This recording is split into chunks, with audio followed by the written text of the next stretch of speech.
I took a sword for Xu Jian, rendering me infertile for life. He stayed by my bedside for 3 days and 3 nights, crying until I awoke, promising to marry me. But less than a year after our marriage, he fell in love with a lively and clever tofu seller. When she was 3 months pregnant, he allowed her to feed me poisoned food. He mocked me, calling me nothing more than a barren hen.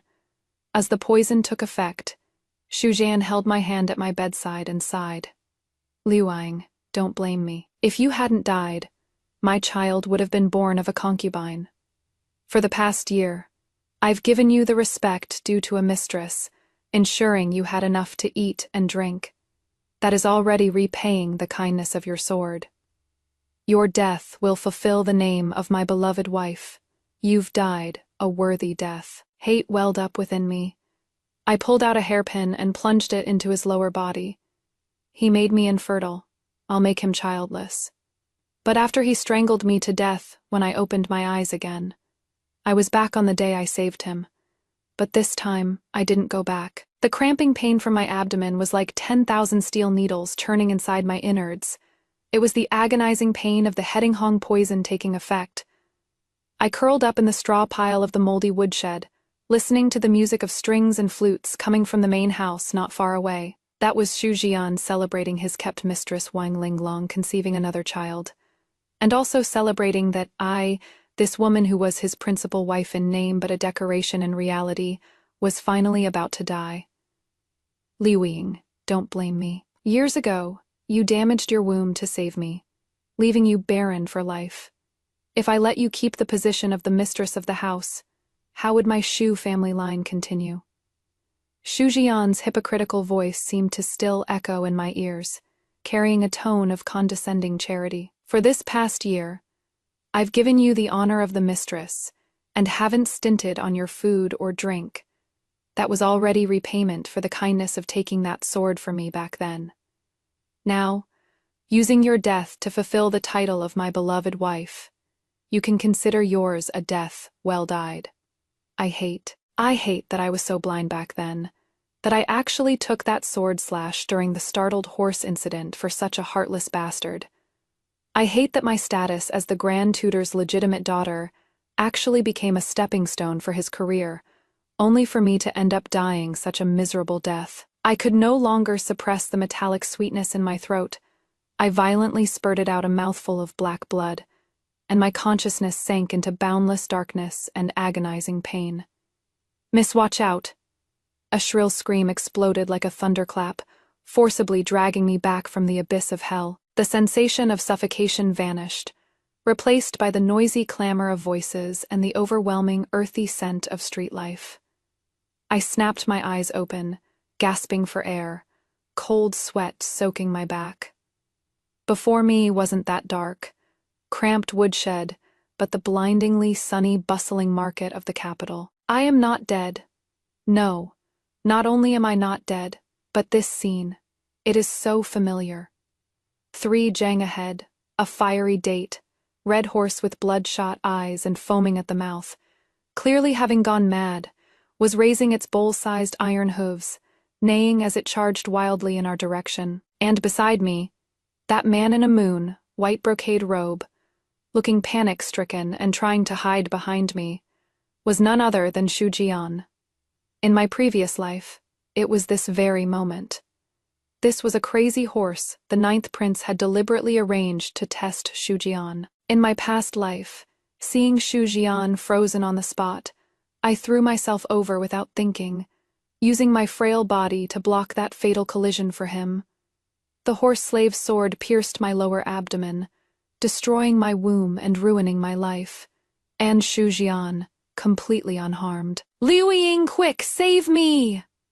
Xu Jian screamed in terror. The folding fan that he valued more than his life had long been thrown to the ground. Instinctively, he reached out, trying to violently yank me in front of him to be his meat shield. Just like in the past life.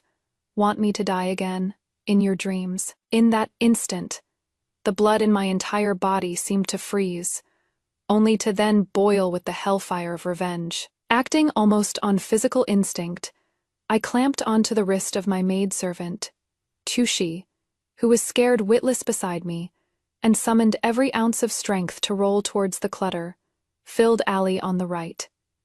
"Get out of the way," I shouted sharply, using the momentum of my fall not only to get myself out of the trampling range of the horse's hooves, but also to stomp viciously on the hand Shu Jian had reached out. That stomp cut off any chance he had of grabbing me. Shu Jian grabbed at empty air, stumbled, and was left completely exposed before the rampaging horse. Boom! Accompanied by the teeth, grating sound of shattering bones, a heavy iron hoof stomped ruthlessly onto Shu Jian's right knee, followed immediately by a second stomp that ground heavily over the base of his thigh. That was the sound of bones being crushed into powder. Fresh blood instantly dyed the flagstone road red. Shu Jian couldn't even utter a cry for help. His eyeballs bulged out, and under that massive force of impact, he was kicked flying like a broken rag doll, smashing heavily into a wonton stall where scalding soup splashed all over his body. "Someone's been killed. A runaway horse has trampled someone to death. Someone help. Quick. That's Air Shu." The surrounding commoners screamed as they scattered and fled, while others plucked up the courage to gather around. I lay in the pile of junk at the corner of the alley, Kyushi trembling as she shielded me. Miss, are you all right? Did you get hurt?" I lifted my head, staring fixedly through my messy hair at Shu Jian, who was twitching in a pool of blood in the distance. He wasn't dead yet, but his right leg was twisted in a weird reverse angle below the knee. Ghastly white bone had pierced through his expensive brocade robe and was sticking out, a bloody mess. What made me even happier was that the hoof seemed to have kicked quite high, landing right between his legs. In my past life, he despised me for being unable to bear children. For the sake of that mistress, he not only cut off my bloodline, but also took my life. In this life, I will watch him turn to a true cripple. I am fine. I slowly stood up, patted the dust off my skirt, suppressed the wild joy surging in my eyes, and put on an expression of lingering fear mixed with utter grief. "Quick, Kyushi! Go call a doctor, the heir." The heir actually faced the stampeding horse alone to protect me. I stumbled out of the alley and threw myself onto the unconscious Shu Jian. No one saw that, under the cover of my wide sleeves, my fingers swiftly pressed a few major acupoints at the wound on his broken leg. This was the pulse, severing hand, I secretly learned from an old wandering doctor when I was imprisoned in my past life, having become a doctor of sorts after a long illness. This press won't just stop the bleeding to keep him alive. It'll also cut off any chance of the meridians in that leg ever reconnecting. Even if the Daluo Golden Immortal were here for the rest of his life, he'll be nothing but a cripple sitting in a wheelchair, pissing and shitting himself. "Jaeyeon, why are you so stupid?" I cried my heart out, huge tears smashing onto his blood-stained face. But inside I was sneering. "Shu Jian, this is just the beginning. Since the gates of hell have opened, how could I not personally send you on your way?" When Shu Jian was carried back to Prince Shu's manor, his entire leg was connected by just a layer of skin and flesh. Imperial doctors came in wave after wave, but eventually they all came out shaking their heads. Princess Shu, also my future mother-in-law in this life, cried until she fainted several times. The entire Shu household was in chaos, yet no one dared to mention calling off the engagement. After all, in everyone's eyes, Heir Shu ended up in this state just to save me, his fiancée. If the Shu family initiates breaking the engagement now, it looks like they disdain me. If my Xia family breaks it, that would be ungrateful. They really calculated this well, wanting me to bring the power of the Grand Tutor's residence, marry a cripple to live like a widow, and even be grateful to him for a lifetime. 3 days later, I took Kyushi along and went to their door, holding the 100-year-old ginseng that had been prepared long ago. As soon as I entered the front hall, I saw Princess Shu sitting in the seat of honor with eyes red and swollen. Prince Shu sat beside her, both looking absolutely terrible. Shu Jian lay on a soft couch, his face pale as paper, his right leg wrapped in thick layers of gauze, giving off a heavy smell of medicine and a stench of rot that couldn't be covered up. Seeing me arrive, a strange light actually burst forth from Xu Jian's lifeless eyes. That was the look he had when he poisoned me to death in the woodshed in my past life. Greedy, sinister, and holding the illusion that he controlled everything. Liu Ying. He spoke with a hoarse voice, trying hard to prop himself up. You finally came to see me. I knew you had a place for me in your heart. A wave of revulsion hit my heart, but my face remained impassive. With slightly reddened eyes, I curtsied. How is the heir's injury? What did the imperial physician say? Princess Xu beat me to it, grabbing my hand and crying. Liu Ying, I am afraid Jian's leg won't get better, but the one he cares about most in his heart is you. He kept calling your name even when he was in a coma. You are a good daughter of the Shi family. Now that Jian has become like this to save you. Your wedding date. I was thinking we should move it up, to bring some good luck to the manor. Bring good luck. This is intending to nail me completely onto the rotting ship. That is the Xu family. If it were the silly me from my past life, I'd probably be a weeping mess by now, crying and shouting that I'd marry no one but you. Unfortunately, the me of today is a demon who just crawled back from hell. I pulled my hand back, wiped away non-existent tears with a handkerchief, and sighed. You are right, Aunt. Jian has such deep affection for me, so naturally I cannot let him down. It is just... I changed my tone, my gaze sweeping over Xu Jian's crippled leg with pointed meaning. It is just that the imperial physician said Jian was injured at the root. I am afraid in the future, heirs will be difficult to come by. Although I, Xia Liuying, am no royalty as the legitimate daughter of the Xia family, I absolutely cannot let the family line end with me. This is also my parents' greatest worry. Xu Jian's expression changed abruptly, his look instantly turning sinister. His injury was in an awkward place. Such matters should have been kept private. But now that I've exposed it in public, it was no different than rubbing salt in his wound. Liu Ying, do you despise me?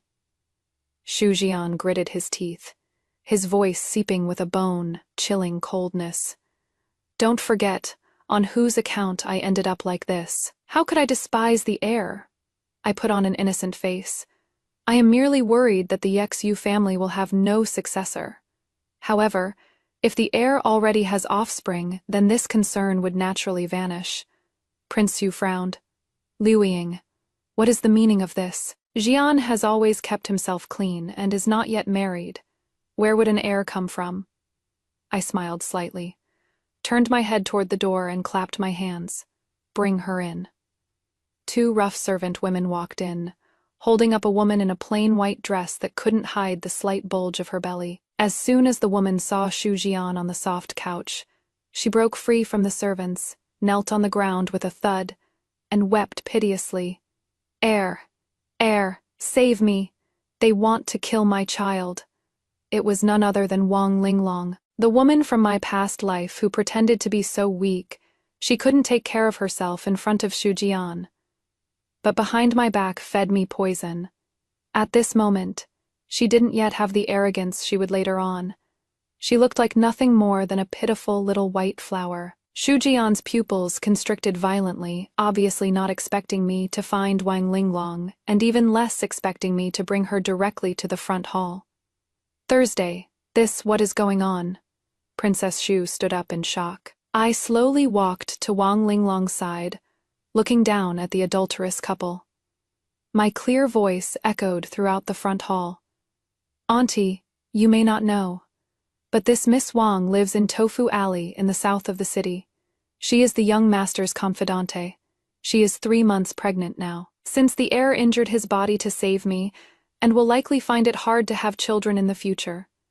Then, what is in Miss Wang's belly is the Xu family's only heir. I turned around, looking straight at the livid Xu Jian, a mocking sneer curling the corners of my mouth. the heir keeps claiming deep affection and righteousness towards me, risking your life to save me.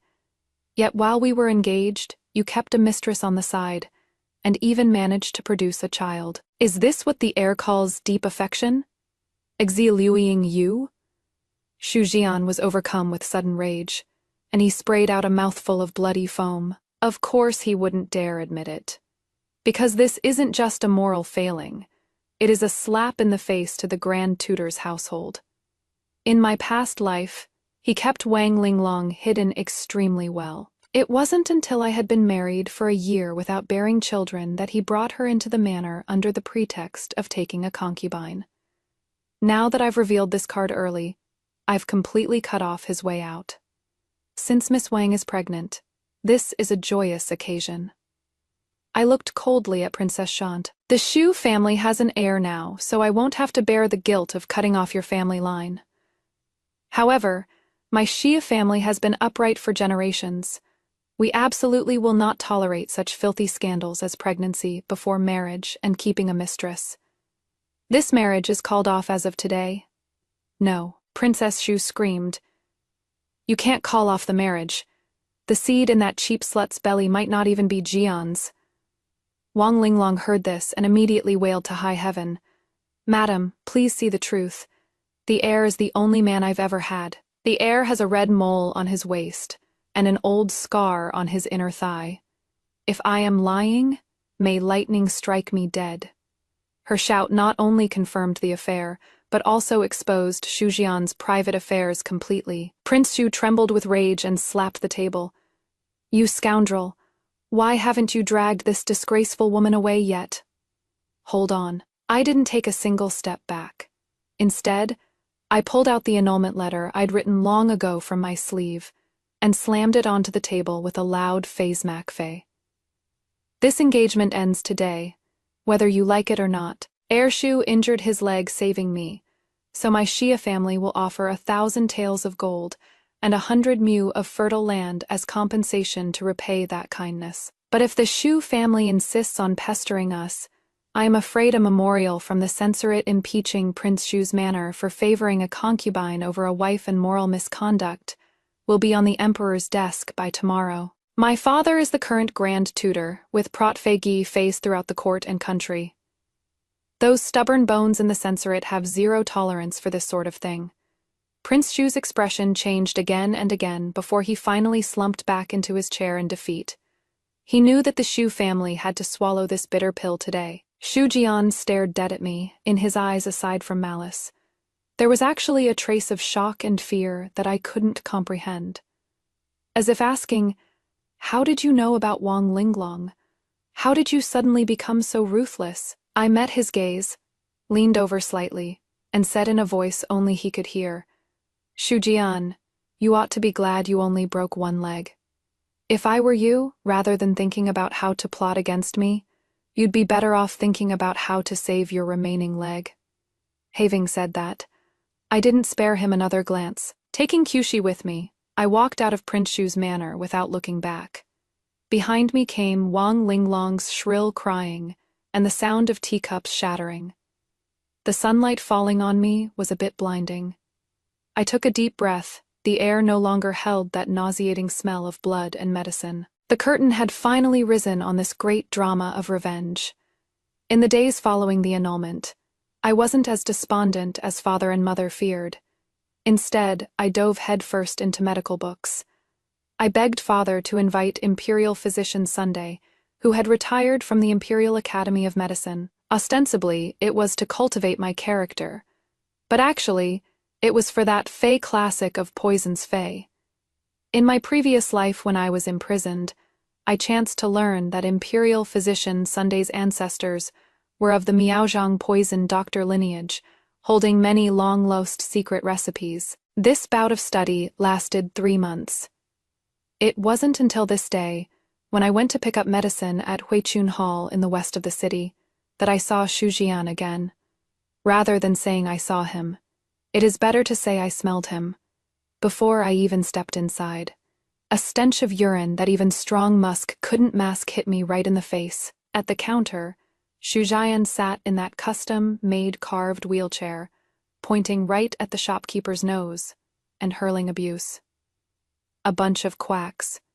How is it possible that my legs can't be saved? Dare to spout any more nonsense, and believe it or not, I'll smash up this dump of yours.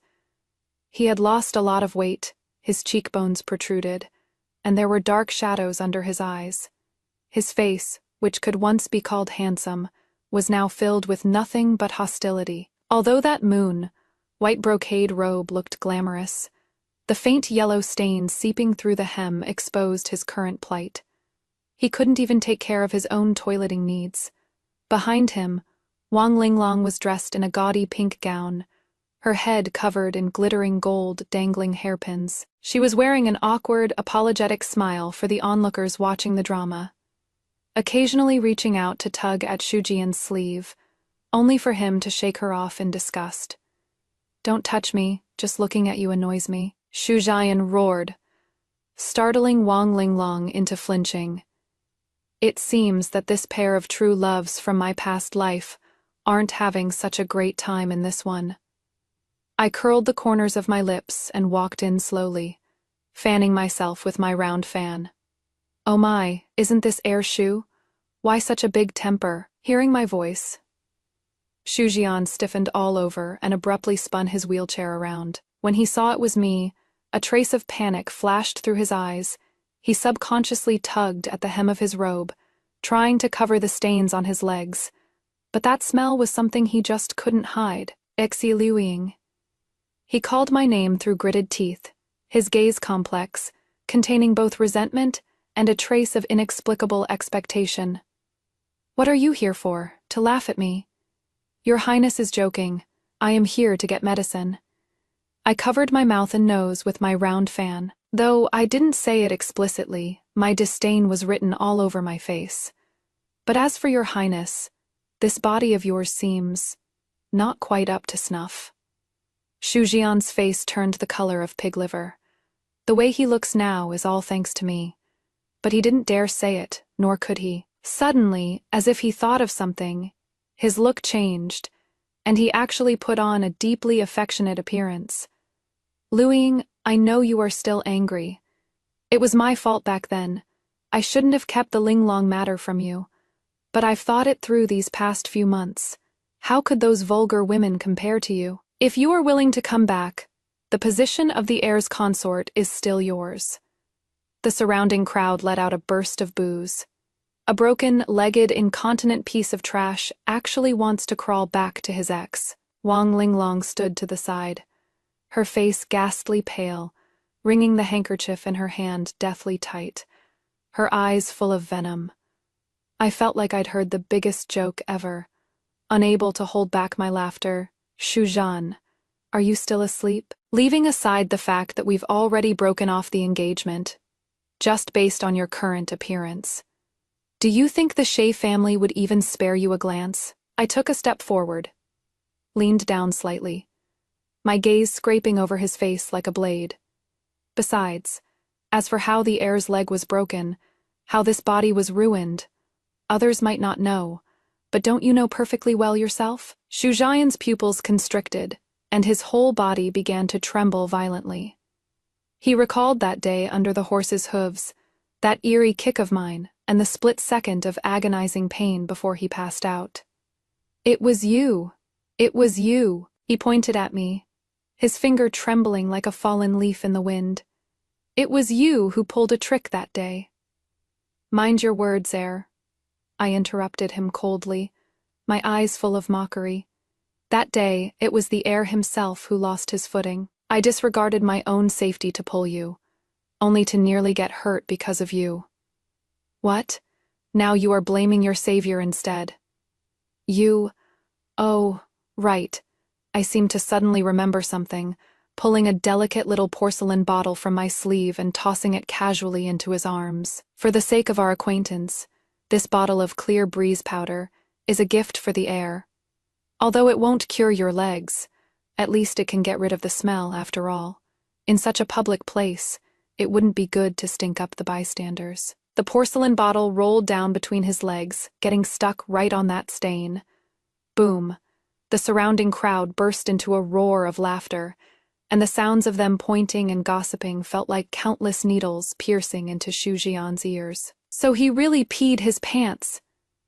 Atskek Te, the dignified heir, actually a bed-wetting cripple. Shu Jian's face instantly turned pale as paper, then swelled to a purple red, looking as if he were about to explode. He gripped the armrest deadly tight. Even his fingernails snapped, and glared at me with crimson eyes, a beast-like low growl emitting from his throat. But he couldn't do anything.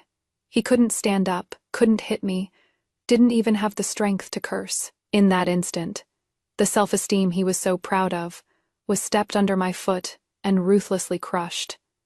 I glanced at him with contempt, turned to the shopkeeper and said, "Fill the prescription according to the formula and send it to the Grand Tutor's manor." After speaking, I walked out without looking back. Behind me came Shu Jian's hysterical roaring and the sound of smashing things. But to me, this was nothing but a pleasant melody. Shu Jian can't handle it already. Don't rush. The real show is yet to come. Shu Jian didn't let it rest there. A few days later, I accidentally met Wang Linglong again at the capital's largest jewelry shop, Linlang Pavilion. This was naturally not a coincidence, but something I had specially arranged. According to reports from my spies, the Shu family had been stripped of many official duties due to Shu Jian's broken leg, and their income had dropped sharply. Moreover, Shu Jian was spending heavily to seek doctors and medicine for his leg, so the household was already spending more than it earned. It just so happened that at this moment, in order to turn the tide, Shu Jian recalled the Liangwei salt certificate case from his past life memories that was about to erupt. He remembered that at this juncture, as long as he could pull some strings to get the salt certificates, he could make a fortune, and even make a connection with the crown prince, leading to a meteoric rise in his career. But he didn't have money, so he set his sights on selling off the estate's assets and embezzling public funds, and this crucial facilitation fee was currently held in Wang Linglong's hands. Linlang Pavilion, 2nd floor, inside a private room. I was casually picking through a few newly arrived pure gold dangling hairpins, when out of the corner of my eye I glimpsed Wang Linglong loitering furtively in front of the counter. She was dressed even more luxuriously than last time, but the clothes looked ill, fitting no matter how you looked at them. They were obviously altered old styles. Her eyes were shifty as she stared at the priceless phoenix blood jade bangle inside the counter, her eyes full of greed. The jade bangle was blood, red throughout, crystal clear and translucent. It was the Linlang Pavilion's treasure of the shop, with a price tag of 5,000 taels of silver. "Shopkeeper, bring that bangle out for me to see." I pointed at the phoenix blood jade bangle. My voice wasn't loud, but it was enough for Wang Linglong to hear. Wang Linglong whipped her head around. Seeing it was me, her expression changed, but then she immediately straightened her back, put on a haughty air, and walked over. "Oh, Miss Xia has her eye on this bracelet too," she said snidely. "What a pity. This bracelet is all about fate. I think it is actually quite destined for me." I gave a light chuckle, not even sparing her a glance. Some things aren't fit for just any random cat or dog to wear. "Shopkeeper, wrap it up." "Hold on." Wang Linglong got anxious and slammed her hand on the counter. "I want to buy it too." The shopkeeper looked troubled. "This, concubine Wang, there is only one bracelet, and Miss Shi asked for it first. I'll pay double," Wang Linglong shouted loudly, as if afraid people wouldn't know she had money. I raised an eyebrow and looked at her with a half-smile. "Double, that is 10,000 taels. Is concubine Wang sure she can cough up that much money? You didn't steal the Shu household's grocery money, did you?" This single remark hit Wang Linglong right where it hurt. She did indeed have 10,000 taels in banknotes in her hand, which Shu Jian had strictly instructed her to take to a salt merchant named Qian Tong as a deposit. Shu Jian had trouble walking right now, so this kind of private matter could only be entrusted to his confidant. Her? But she was vain and had been drooling over this bracelet for a long time. Plus, lately Shu Jian had been short-tempered, either beating or scolding her, so she was nursing a grudge. She figured she'd buy the bracelet and wear it for a couple of days. And once Shu Jian's business succeeded and he made a killing, it wouldn't be too late to put the money back. Goaded by me like that, she got hot-headed, so how could she still care about some deposit or not? Who says I can't pay? Wang Linglong fished a thick stack of silver bills out of her bosom and slapped them onto the counter with a fei-pa-fei. Open your dog eyes wide and look clearly. This is 10,000 taels in silver bills. I am taking this bracelet. The surrounding onlookers let out a burst of gasps. 10,000 taels. That is no small sum. I looked at that stack of silver bills, a cold glint of success flashing through my eyes. The fish has taken the bait. Since concubine Wang is so generous, I'll step aside and let you have it. I nonchalantly withdrew my hand, looking at her like she was an idiot. But concubine Wang, better keep it safe. Although this bracelet is precious, there are some things more deadly than a bracelet. Wang Linglong didn't catch the deeper meaning in my words at all, simply assuming I was jealous. She triumphantly picked up the bracelet, slipped it onto her wrist, and shook it. Take care, Miss Ji. I won't see you off. In the future, you'd best stop thinking about the position of the mistress of the Shu Manor. I smiled, turned around, and left with Qiushi. Walking out of Linlang Pavilion, Qiushi couldn't help asking in a low voice, Miss, didn't we reserve that bracelet long ago? Why give it up to her? I looked back at the golden signboard that 10,000 taels of silver was Shu Jian's last hope to turn things around. Now that Wang Linglong has bought jewelry with it, once Shu Jian discovers the deposit is gone, the salt license deal has fallen through, and he has even offended that salt merchant by breaking his word.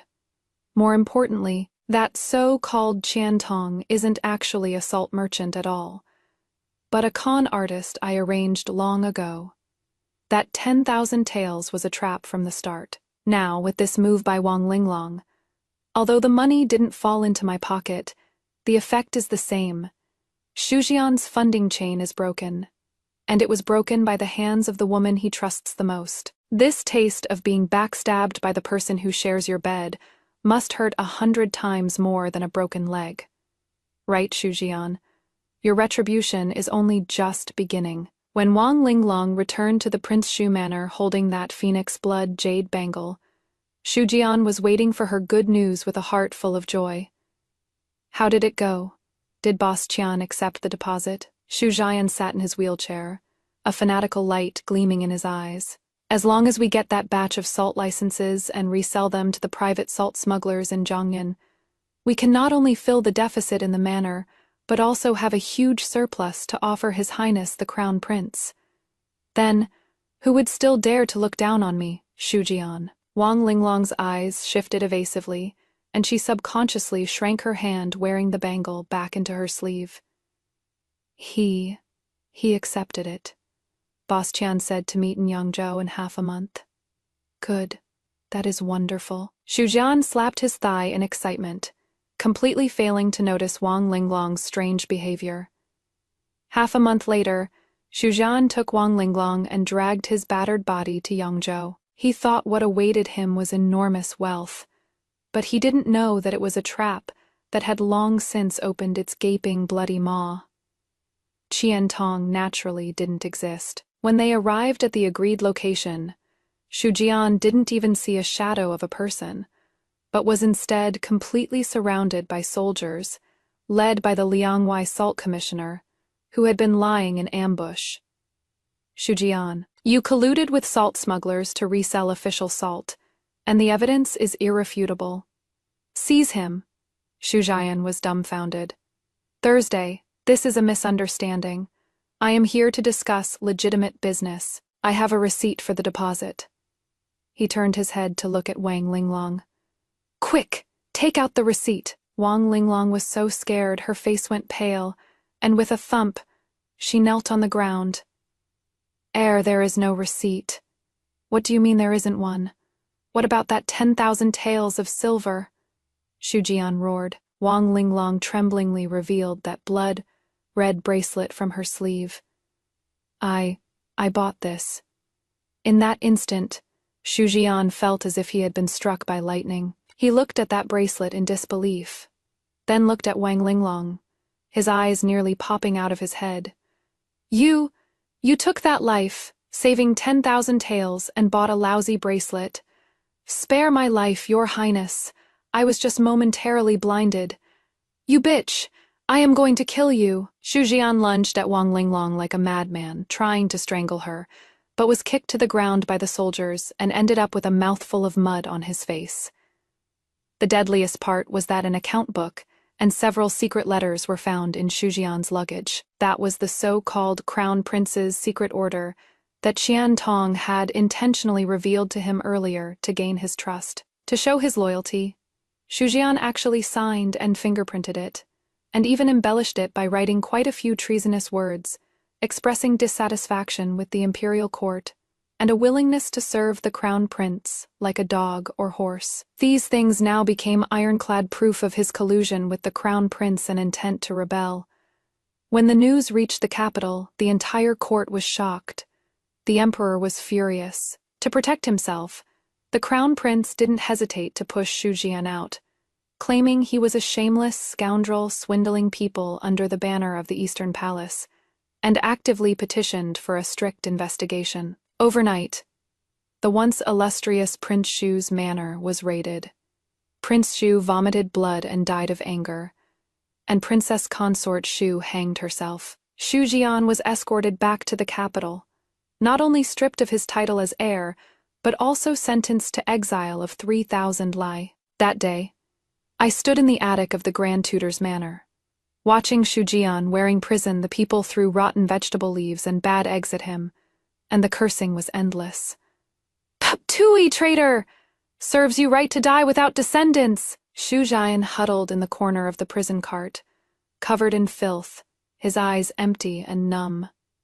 It wasn't until he passed the entrance of the Grand Tutor's manor that he seemed to sense something. He suddenly looked up, locking eyes with my cold gaze. At that moment, the numbness in his eyes was instantly replaced by venom and madness. He opened his mouth, silently roaring something at me. I read his lips. He was saying, "Xi Liuying, I won't let you go even if I become a ghost." I smiled, a smile that was incredibly brilliant. "Become a ghost? Don't worry, I won't let you die that easily." Shujian wasn't actually exiled. On the very night he was being escorted out of the city, the guards were accidentally attacked by bandits. The prisoner Shujian escaped during the chaos, his whereabouts unknown. Naturally, this wasn't an accident, but Shujian's final counterattack.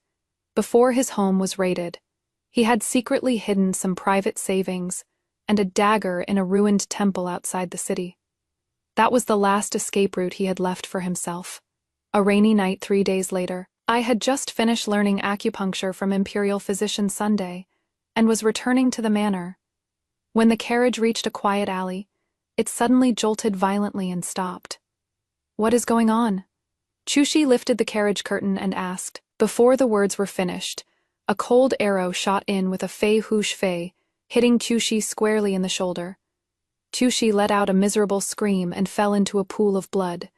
Immediately after, the carriage curtain was ripped down, revealing a face as hideous as an evil ghost. It was Shujian.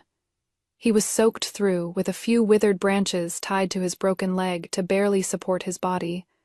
He clutched a gleaming dagger in his hand, his eyes filled with crazed, murderous intent. "Xi Liuying, come with me!" he roared, lunging forward to grab me by the hair, and dragged me off the carriage. The coachman driving the carriage had already been killed, lying breathless in the rain. I didn't resist, letting him drag me into that dilapidated donkey cart prepared beforehand, because I knew this was his final madness, and also the ultimate stage I had prepared for him. The donkey cart jolted along the muddy road for an hour, finally stopping in front of that long, abandoned, ruined temple on the outskirts of the city. Shujian threw me roughly before the dusty altar table, while he himself slumped onto the ground, gasping for breath. Run. Go on. Run. He brandished the dagger, laughing maniacally. Liuing, you destroyed my family and turned me into a cripple. Today I am going to drag you down to hell with me. I calmly straightened my messy clothes, looked at his wretched, ghastly appearance, and said flatly, Shujian, you hate the wrong person. It wasn't me who really ruined you.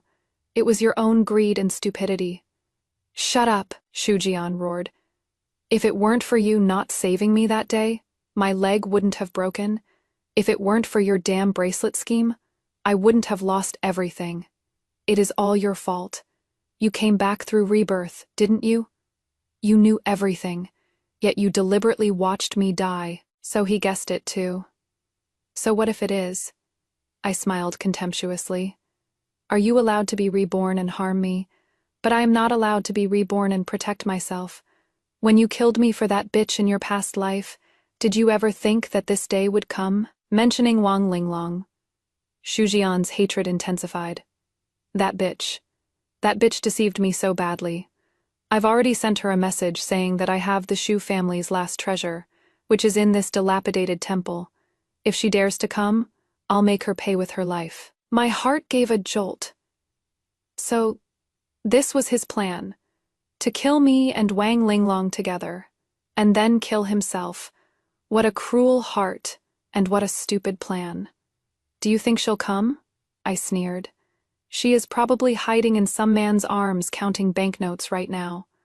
She will come, Xu Jian smiled sinisterly. Because that bitch is the most greedy, and I've already lit some bewitching incense here. Once she comes in, she won't be able to leave alive. Bewitching incense? Me nose twitched slightly, and I indeed caught a whiff of a faint, cloyingly sweet scent. However, these cheap tricks, in front of me who received the true teachings of Imperial Physician Sunday, are simply showing off before a master. Way back when he dragged me off the carriage, I'd already secretly taken the antidote. Not only that, I also crushed a black pill in my sleeve while he wasn't looking. That is my specially made Shura powder. This drug is colorless and odorless, but inhaling just a little bit causes extremely terrifying hallucinations, making you see the person in front of you as the evil ghost you fear most. It also makes you extremely hyper, gives you immense strength, and leaves you feeling no pain. This is the real bewitching incense. Since the air is so confident, let's wait and see. I leaned against the altar table and closed my eyes, hiding the cold glint within them. An hour later, the sound of hurried footsteps came from outside the ruined temple. The door was violently shoved open, and Wang Linglong, wearing a straw rain cape, rushed in with a face full of greed. Where is the treasure? Where is the treasure? Xu Jian suddenly jerked his head up, those crimson eyes flickering with a bloodthirsty light in the dim candlelight. Treasure, it is right here. He raised the dagger, a beast-like low growl rumbling in his throat. Meanwhile, the effects of the invisible Ashura powder in the air began to kick in.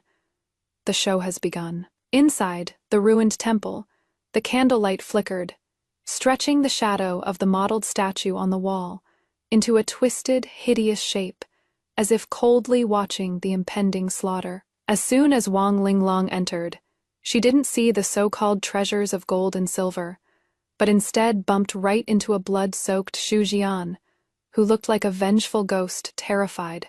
She let out a scream and tried to run out. Ghost! Why run, my dear Linglong? Haven't you always wanted my money? Didn't you want to give me a son? Come on, I'll give it all to you. Xu Jian had completely lost his mind to the Asura powder by now. In his eyes, the panic-stricken woman before him was no longer the mistress he both loved and hated, but Liuing from his past life, the one he had ordered poisoned to death, now covered in black blood and demanding his life, or perhaps those guards who had mocked and humiliated him on the path to exile. All the resentment, humiliation, and madness converged in this moment into a monstrous killing intent. Like a wounded beast, dragging his broken leg, he pounced with incredible speed, plunging the dagger in his hand, ruthlessly into Wang Linglong's thigh. Aha! Wang Linglong let out a shrill scream. The intense pain didn't make her go limp, but instead, under the effect of the Ashura powder, triggered the hidden beast within her.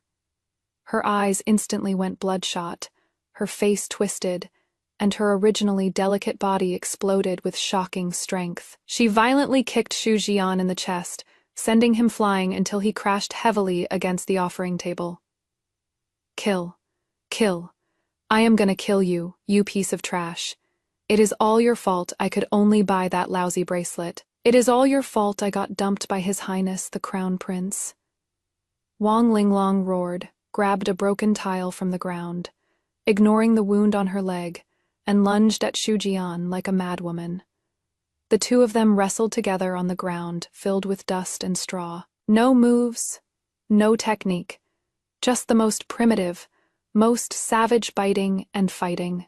Xu Jian's dagger had dropped at some point, so he used his teeth to bite Wang Linglong's neck, ripping a chunk of flesh right off.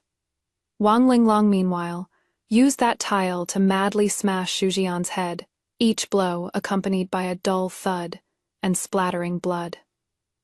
Die. Die. All of you just die. Xu Jian's roars no longer sounded human, and the hallucinations before his eyes were getting worse, as if he saw countless evil spirits coming to claim his life. Zia Liuying, I'm not afraid of you. I am the chosen one. I want to start over. I'm going to kill all of you. And Wang Linglong was also driven mad by the hallucinations. She had a death grip on Xu Jian's neck, her strength shockingly immense, her fingernails digging deep into his flesh. Give me the money. Give me back my wealth and glory. I stood quietly in the corner, watching this hell on earth. Blood stained the ground red, and the air was filled with the strong smell of gore and that nauseating aura of madness. This is their retribution. In my past life, one was a hypocrite, and the other a true villain, joining forces to push me into the abyss. In this life, I merely handed them a knife, and they couldn't wait to tear each other to pieces. I don't know how long passed, but the sounds of fighting gradually died down. Wang Linglong was the first to fall. Her neck had been bitten to shreds, blood gushing out, and those eyes full of greed stared dead at the roof beam, never closing even after she breathed her last. As for Xu Jian, his face was covered in blood, and a piece of his skull had been smashed in. He lay slumped over Wang Linglong's corpse, his throat emitting strange gurgling sounds, his body still twitching unconsciously. He wasn't completely dead yet. I slowly walked over, looking down at him from above. Xu Jian seemed to sense my approach, straining to turn his eyes. In those cloudy orbs, a sliver of clarity finally returned. Liu Liuying. He reached out a bloody, mangled hand, trying to grab the hem of my skirt. His voice was as faint as a mosquito's buzz. Save me. I am the heir. I am rebirth. I can't die. Even at this moment, he was still dreaming that absurd dream. I crouched down and looked at his unrecognizable face. There was not a shred of pity in me, only endless coldness. Xu Jian, take a good look. I pointed at Wang Linglong nearby, who had died with eyes wide open. This is your beloved wife. Same bed in life, same grave in death. That is true perfection. Number, I don't. Xu Jian shook his head desperately, tears of blood streaming from his eyes. I was wrong, Liuying. Give me one more chance. If there is a next life, there is no next life. I cut him off coldly, pulling a silver needle from my sleeve and stabbing it into the lethal point on the top of his head without hesitation. This needle is named Soul Severer. It not only severed his life force but was designed to make him die in excruciating pain, his soul wailing in endless darkness, never to be reincarnated for all eternity. Erg. Xu Jian's body suddenly went rigid, his eyes bulging as if he had seen something utterly terrifying. A moment later, He slumped heavily and completely stopped breathing. But those eyes of his were still staring dead at me, filled with unwillingness and malice. I stood up and dusted off my hands, as if brushing away something dirty. It is over. The grudges of 2 lifetimes finally came to an end at this moment. The rain stopped. A hint of pale white appeared on the horizon, and the faint morning light spilled in through the window lattice of the ruined temple, illuminating the mess on the ground. I walked out of the ruined temple, and Chu-Shi, who had been waiting outside, came up to meet me. "Miss, is everything taken care of?" I nodded, glancing back at that gloomy, ruined temple. "Burn it." A raging fire swallowed up the ruined temple, devouring all the sin and filth within. Xu Jian and Wang Linglong's bodies turned to ashes in the blaze. But I didn't stop there. I knew that some people, even in death, don't deserve to rest in peace. 3 days later, Ziyun Temple. This is a Taoist temple located on the outskirts of the capital, famous for 1,000-year-old ancient peach tree on the mountain behind it. Legend has it that this peach tree can suppress all evil spirits in the world. I took 2 trusted aides with me, and holding a black earthen jar arrived beneath that ancient peach tree. Inside, that jar was the soil collected from the ashes of the ruined temple, mixed with the bone ash of Xu Jian and Wang Linglong.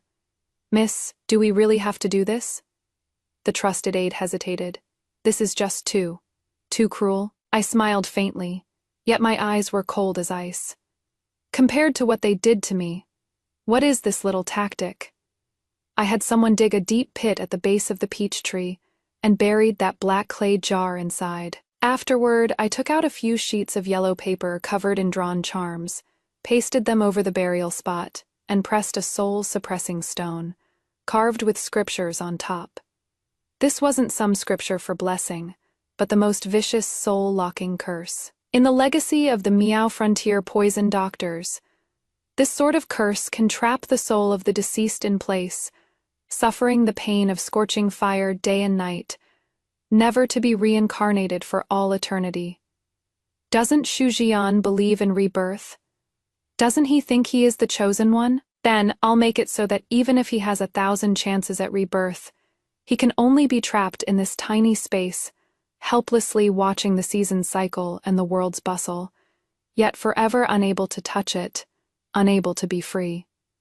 Xu Jian, this is the final gift I am giving you. I stood beneath the tree, gently stroking the rough trunk, and whispered, "You just stay here and watch properly. Watch how I live a magnificent life, how I possess the happiness you could never hope to reach in this lifetime."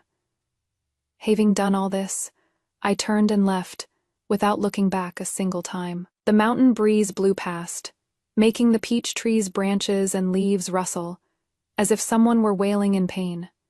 But I didn't care.